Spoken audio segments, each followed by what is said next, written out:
"Pick a man. He's yours tonight," the widow said coldly, her finger pointing toward the warrior in chains. The saloon fell into a suffocating silence. Dusty boots stilled, whiskey glasses froze midway to parched lips. Outside, the wind dragged.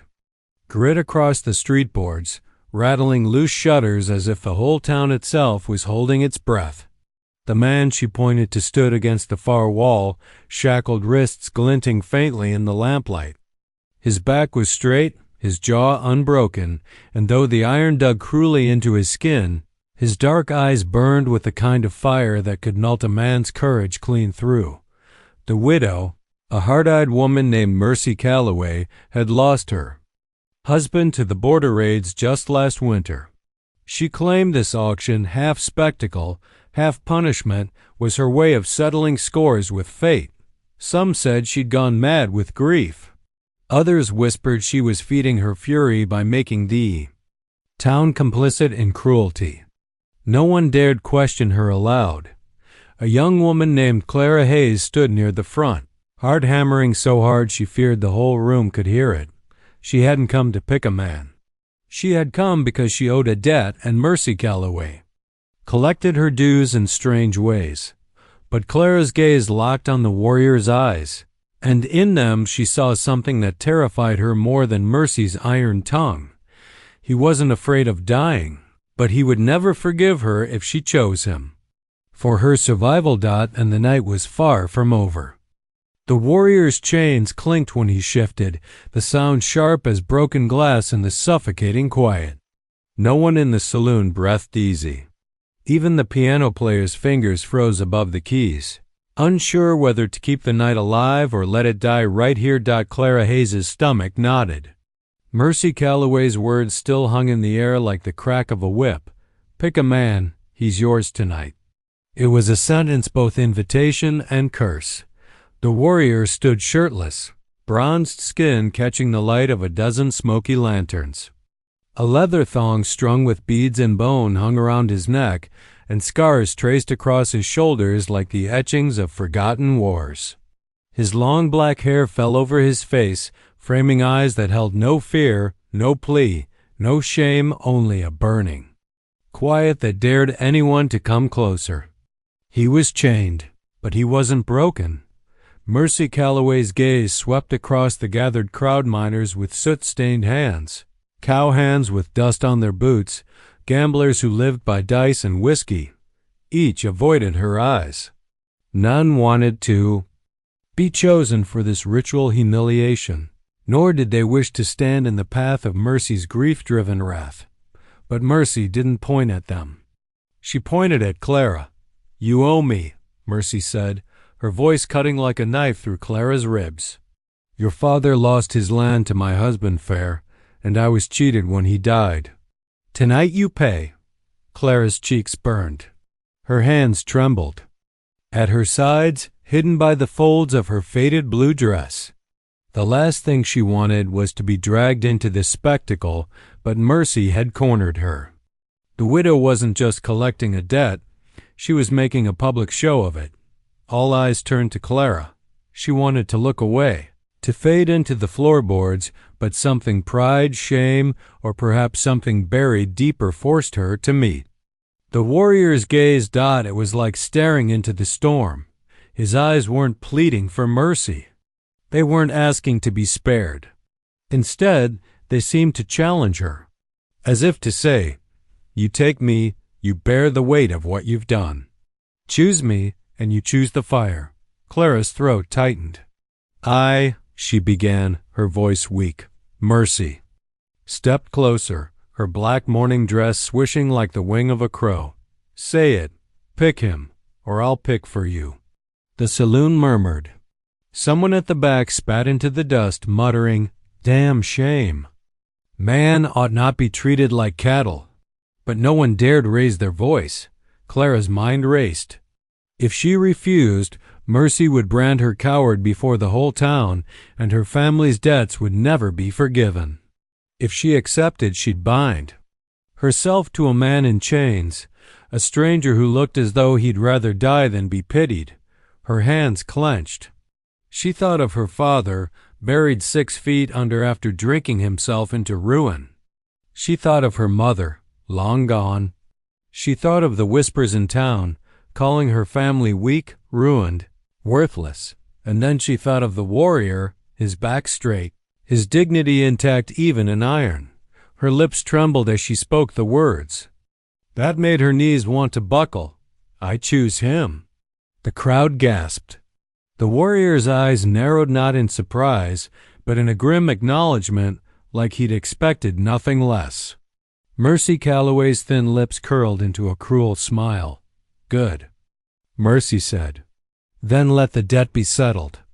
The blacksmith moved forward, keys rattling at his side, and bent to unfasten the warrior's shackles. The iron fell away with a heavy clatter against the wooden floor. The man rubbed his raw wrists but never flinched, never took his eyes off. Clara. For the first time that night, Clara saw the full height of him. He stood taller than any man in the room, shoulders broad, muscles tense beneath bronzed skin. He looked every bit a warrior, even here, surrounded by men who pretended he was beaten. The air grew thick. The warrior said nothing, but the silence between him and Clara was louder than gunfire. Mercy leaned closer to Clara, whispering just loud enough for the nearest tables to hear. Careful, girl. Chains don't hold men like him forever. Clara's heart hammered as the warrior stepped toward her. His shadow swallowed hers, his presence both terrifying and strangely protective. For a moment, the room felt like it had narrowed to just the two of them, her with her trembling hands, him with his burning eyes, and though he said nothing, Clara knew she had just tied her fate to his dot forever. The iron shackles lay scattered on the saloon floor, still clinking faintly as though unwilling to admit the man they'd bound was free. The room had shifted. Clara felt it in the air, in the way every man suddenly leaned back from the table, in the way boots scraped quietly against the floorboards. The warrior was no longer just a prisoner. He was a storm waiting to break. He didn't move quickly, he didn't need to. Each step he took toward Clara was deliberate, powerful, his muscles rippling beneath bronzed skin. His long black hair brushed his shoulders, swaying slightly as he closed the space between them. The tribal beads and bone around his neck caught the lamplight, whispering of a life lived far beyond the reach of this small, cruel town. Clara's breath caught. He stopped just a foot away, close enough that she could smell the faint scent of smoke and leather on him, close enough that she could see the raw, angry marks the shackles had carved into his wrists. He looked down at her. No words, just fire. The silence was unbearable. The crowd expected him to lash out, to strike Clara, to spit his rage into her face. They expected blood. But the warrior only studied her, his eyes so steady, so fierce, it felt like he was looking through her, like he was weighing her very soul. Clara's legs trembled, but she refused to step back. I didn't want this, she whispered, her voice quivering but honest. I didn't choose you to shame you. Something flickered in his eyes. Not softness, never that, but something alive, something curious. Then his deep voice rolled out, low and steady, carrying across the hushed saloon. Then why? The question hung heavy, simple, yet cutting. Clara swallowed hard. She could feel Mercy Calloway's gaze burning into the back of her neck, and the weight of the entire town pressing down on her shoulders. Because Clara's words faltered, but she forced them out. Because I had no choice. The warrior's jaw tightened, but his eyes never left hers. There is always choice. His voice, rough as gravel yet steady as an oak, seemed to ripple through her chest. Clara shivered, not from fear but from the undeniable truth of it. Mercy Calloway clapped her hands once, sharp as a gunshot. Enough of this staring contest. Girl, take him. He's yours for the night. A ripple of uneasy laughter crept through a saloon, though no one truly found it funny. The blacksmith grunted. Best keep him tied, miss, if you aim to see daylight. The warrior didn't flinch, didn't turn. His eyes stayed locked on Clara. Clara's pulse thundered. She could feel the judgment of every soul in the room, feel the widow's cruel satisfaction, feel the weight of her own trembling decision. She knew if she let him out now, she'd be leading more than a man in chains. She'd be leading fire itself into her world. But some part of her, buried deep, whispered, "Maybe fire is what you've been waiting for. Come with me, Clara." Said finally, her voice steadier than she felt. The warrior gave no reply. He simply followed. The saloon doors swung open with a creak as they stepped into the night. The air outside was sharp and cool, carrying the faint scent of sage and dust. Above them, stars sprawled endless across the dark sky. The town was quieter. Here, the distant rattle of a horse's bridle, the creak of a windmill, the lonely whistle of the prairie wind. Clara wrapped her arms around herself against the chill. She dared a glance at the warrior who walked silently at her side, unbowed even in chains just moments ago. "Do you hate me?" she asked, her voice almost swallowed by the night. The warrior turned his head slightly, his long hair catching the moonlight. "No," he said simply. Then, after a pause, "But I do not trust you." Clara's heart ached at the bluntness, but she couldn't fault him. Trust was not something a man in chains could give freely. As they walked, Clara realized the stakes of her choice. The widow had bound her fate to his in front of the whole town. Whatever happened now, she would be judged by it forever. If he harmed her, she would be branded a fool. If he left, she would be shamed. And if she dared stand beside him, she would become an outcast. Yet when she looked at him, walking like a free man though the memory of shackles still marked his wrists, she felt something she hadn't in years. Hope. And that terrified her most of all. The prairie night swallowed them whole. The saloon's glow shrank behind Clara until it was no more than a smear of yellow against the dark horizon. Out here, the land seemed endless rolling stretches of scrub and sage beneath a vault of cold. Stars. The wind whispered low, dragging the smell of dust and smoke across the open fields. Clara's boots crunched on the dirt road. She glanced at the warrior walking beside her, each step of his measured, steady as though he belonged to the land itself. He moved with an ease that unsettled her, as though he hadn't just been shackled before a jeering crowd. Even in silence, he seemed untouchable. She hugged her arms close, her voice breaking the quiet. "Do you have a name?" The warrior's head turned slightly, his long black hair shifting like ink in the moonlight. For a moment she thought he wouldn't answer. Then, simply, Kai. The name rolled off his tongue like thunder softened by distance. "Kai," she repeated, testing it on her lips. "I'm Clara." He didn't respond, but his eyes lingered on her for a heartbeat before turning back to the horizon. Clara wanted to say more, to fill the silence, but the words tangled. Inside her, she had chosen him before the whole town, dragged him into this forced bond. And now she stood walking beside a man who owed her nothing but distrust. How could she begin to untangle that? Finally, she whispered, "I didn't mean to hurt you." Kai stopped walking. The sudden stillness made Clara's breath hitch. He turned to face her fully now, his towering frame casting a long shadow across her in the moonlight. His tribal necklace gleamed faintly, the beads shifting with the wind. "You put yourself between me and freedom," he said, his voice low and steady. "Do you think that does not wound?" Clara's eyes burned. "I had no choice." "Mercy Calloway?" Kai's jaw hardened. "Mercy Calloway is a vulture. But you," his eyes pierced hers, fierce and unwavering. "You are not shackled. You had choice." The words cut sharper than any blade.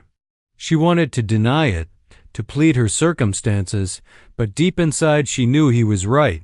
She had chosen. Not mercy, not the crowd. Her lips trembled. Then Why didn't you fight me off? You could have." Kai's silence stretched. His gaze drifted upward to the wide expanse of stars, as if searching for an answer written in the heavens. When he spoke, it was softer, almost reluctant, because something in your eyes told me you were not like them. Clara's breath caught, her chest tight with a sudden ache. No one had ever spoken to her like that, not with accusation and recognition twisted together. She felt seen, as if Kai's gaze had stripped her bare, exposing both her weakness and something she hadn't known she carried. A coyote's distant howl broke the moment.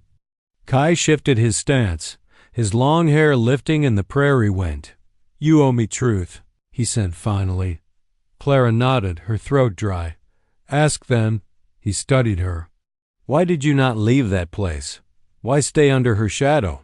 The question hit hard.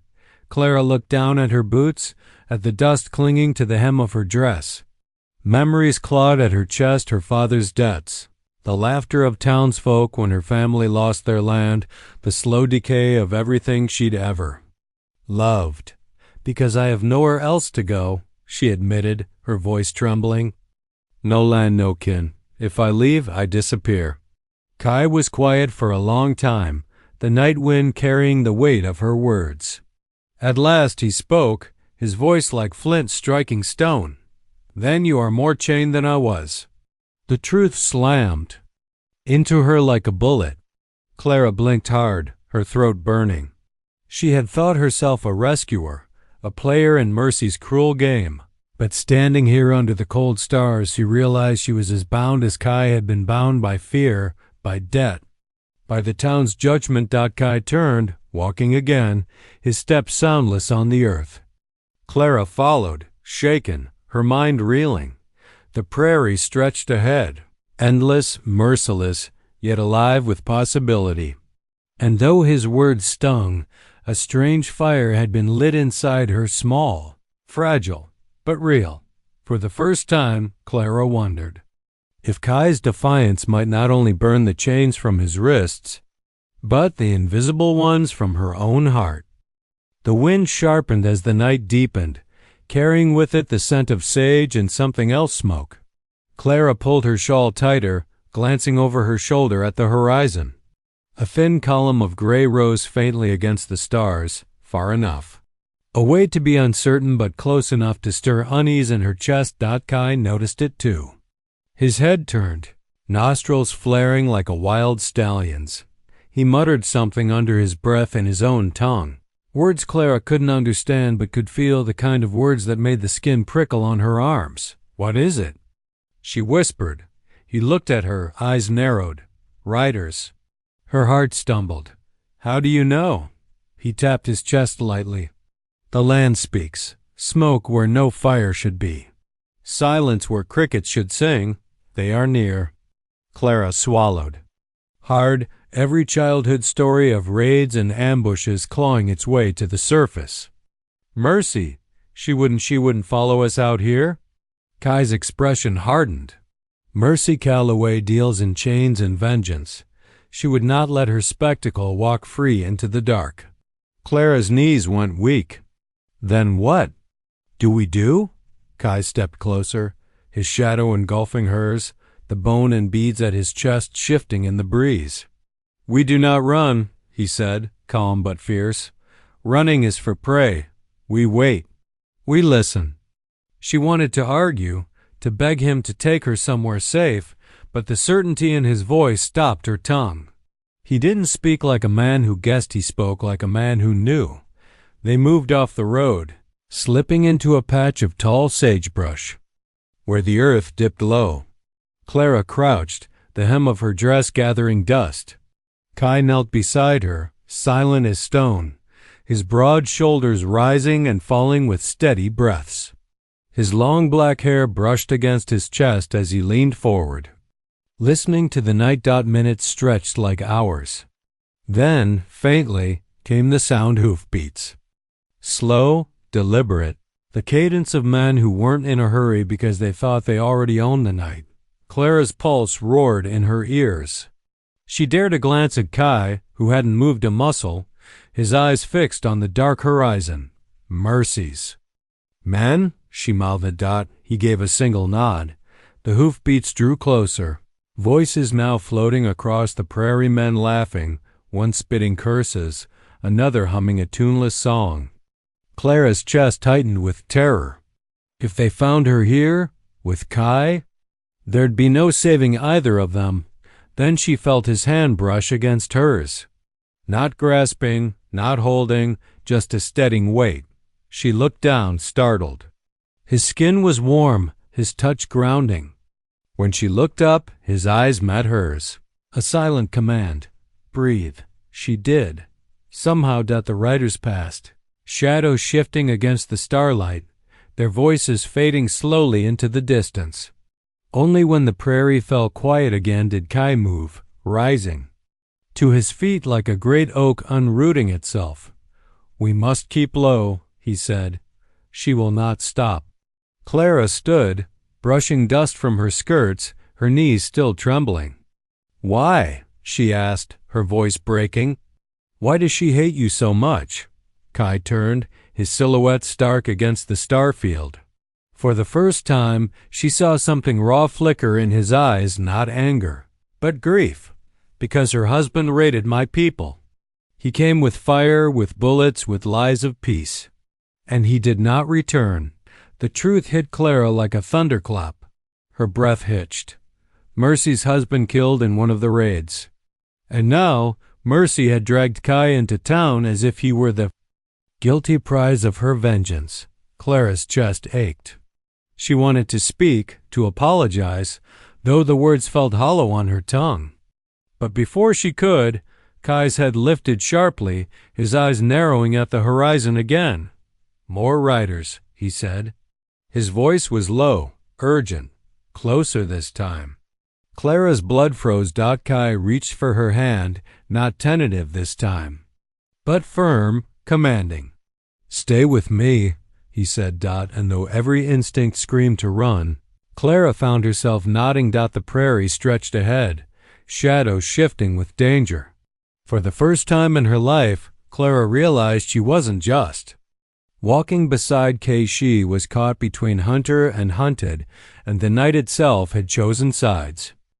The hoofbeats grew louder, a steady rhythm pounding against Clara's ribs as though her own heart had broken into the prairie itself.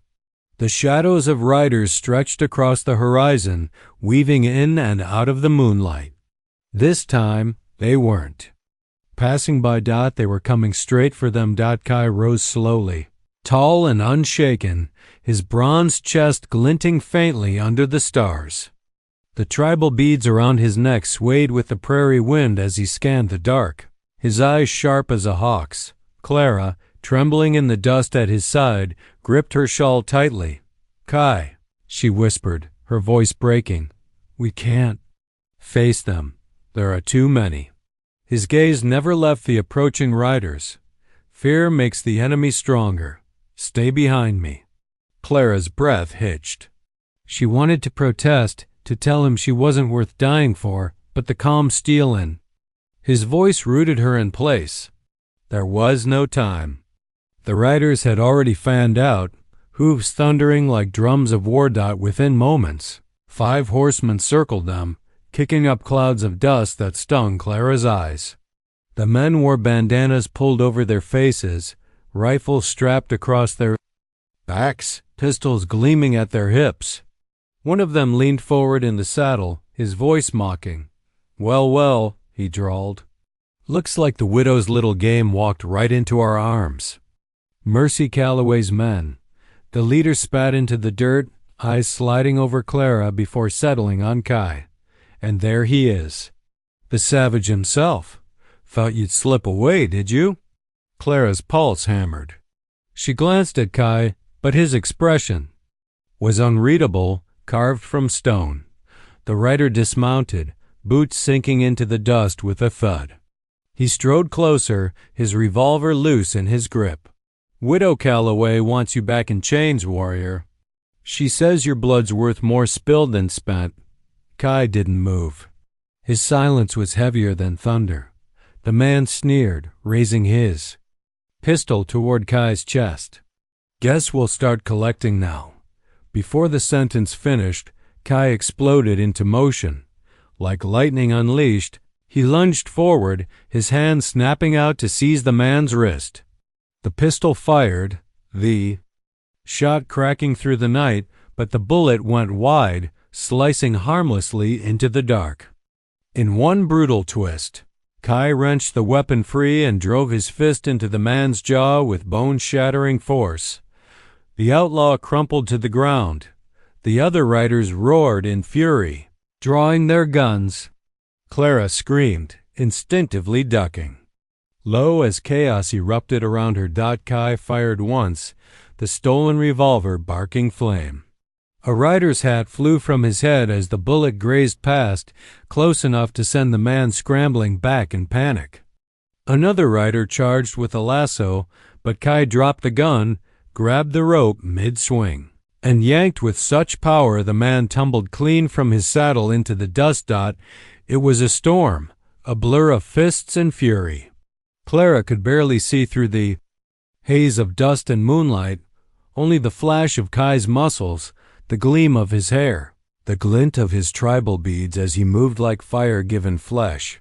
Two men remained. One raised his rifle, aiming straight at Clara. Her blood froze. But before the trigger could be pulled, Kai was there. He slammed into the man with such force the rifle spun away into the night. The man hit the ground hard, wind knocked from his lungs. The last outlaw, wide-eyed, didn't even try to fight. He spurred his horse and vanished into the dark, dust trailing behind him. Then silence. Only the ragged sound of Clara's breath and the wind whispering across the sage. Kai stood over the pillow. Fallen man, chest heaving, skin slick with sweat and dust. His long black hair clung to his face, his raw wrists bleeding where the shackles had rubbed deep. He looked every inch the warrior he was, untamed, unstoppable. Clara rose shakily, her heart still hammering.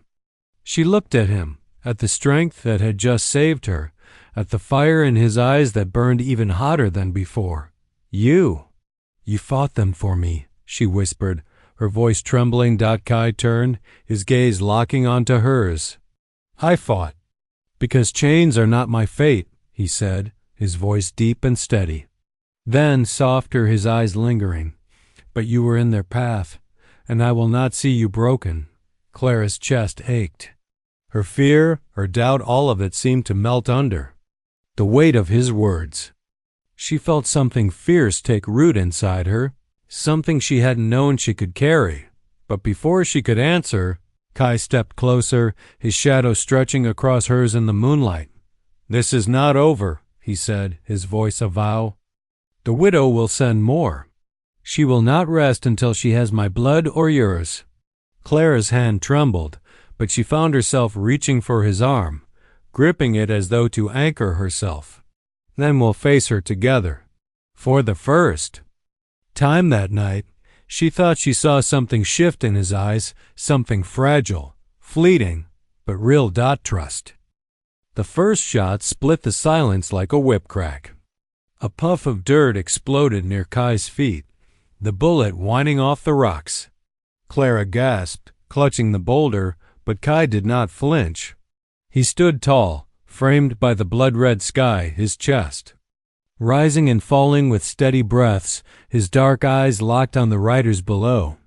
He looked like a man carved from the earth itself, unyielding, immovable. Stay behind me, he murmured, his voice low, calm, but edged with iron. Clara's heart hammered against her ribs. She could taste the dust and the metallic tang of fear on her tongue. Every instinct told her to run, to hide, to vanish into the wild. But there was no escape. Not for her. Not for him. Another rider shouted, his voice carrying across the ridge. Hand over the woman, savage. We'll make your end quick. Kai's jaw tightened, but he did not answer. He placed one hand lightly on Clara's shoulder, steadying her, grounding her. She felt the warmth of his touch, the calluses, the strength. and for the first time since this nightmare began, she realized he wasn't just protecting her. He was ready to die for her. The riders spurred their horses, advancing in a line, rifles gleaming in the twilight. Dust rose in choking clouds around their mounts, and the thunder of hooves rattled the ground beneath Clara's knees. Kai lifted a stone spear he had carved hastily that morning, its jagged point bound with leather strips. Primitive compared to their rifles, yet in his grip it radiated a terrible, raw power. His long black hair whipped across his scarred shoulders, the beads and feathers of his tribal jewelry catching the last light like embers. "Go," Clara whispered hoarsely, her hand clutching at his arm. "Run, leave me, please." Kai turned his head, and for a heartbeat their eyes locked. His were not the eyes of a man broken by chains. They burned with defiance, with something older than the land itself. "I will not run," he said simply. The riders charged. Gunfire split the air, bullets sparking against stone. Clara pressed herself flat against the boulder, her hands over her head. She dared to look up and saw Kai move. He was a blur against the firelit sky, a storm of muscle and grace. He hurled his spear with the force of a thunderclap, striking the lead rider square in the chest. The man tumbled from his saddle with a strangled cry. The horses screamed, rearing in panic. Another shot rang out. Kai staggered, a bloom of crimson staining his side. Clara's scream ripped from her throat, raw and desperate, but Kai did not fall. With a guttural cry, he tore a fallen rider from the ground and swung his own rifle against his former captors. The crack of gunfire echoed across the ridge, mixing with the snarls of men and beasts. Dust, blood, and smoke churned in the fading light. Clara could do nothing but watch, helpless, terrified, and awestruck. He fought like a man possessed, like a spirit of vengeance unleashed. Each movement was fueled not by survival alone, but by a promise unspoken, that she would live even if he did not. When the dust finally cleared, silence fell. Bodies lay strewn across the ridge, rifles scattered among them. The few surviving riders fled into the gathering dark, their courage shattered. Kai stood swaying, his broad chest heaving, blood dripping from his side. His long hair clung to his sweat-slicked skin, his tribal beads broken and dangling. He looked less like a man and more like a legend, born from fire and sacrifice. Clara scrambled from behind the boulder and rushed to him, catching his arm before he collapsed. His weight nearly bore her down, but she clung to him with every ounce of strength. "You saved me," she whispered, tears streaking through the dust on her cheeks. Kai's lips curved faintly, though pain shadowed his features. "Not saved," he murmured. "We are free." The prairie stretched before them, endless, unforgiving, but wide open. The sun had dipped fully below the horizon, leaving only the hush of twilight and the glittering promise of stars. Clara pressed her forehead to his chest, feeling the steady, stubborn beat of his heart. She knew the road ahead would be brutal, his wounds deep, the land merciless. But as she held him, she also knew one truth. Freedom was worth the fight, and they would face it together. The wind carried the faint sound of the coyote's howl once more. Only this time, it did not sound lonely. It sounded like a vow.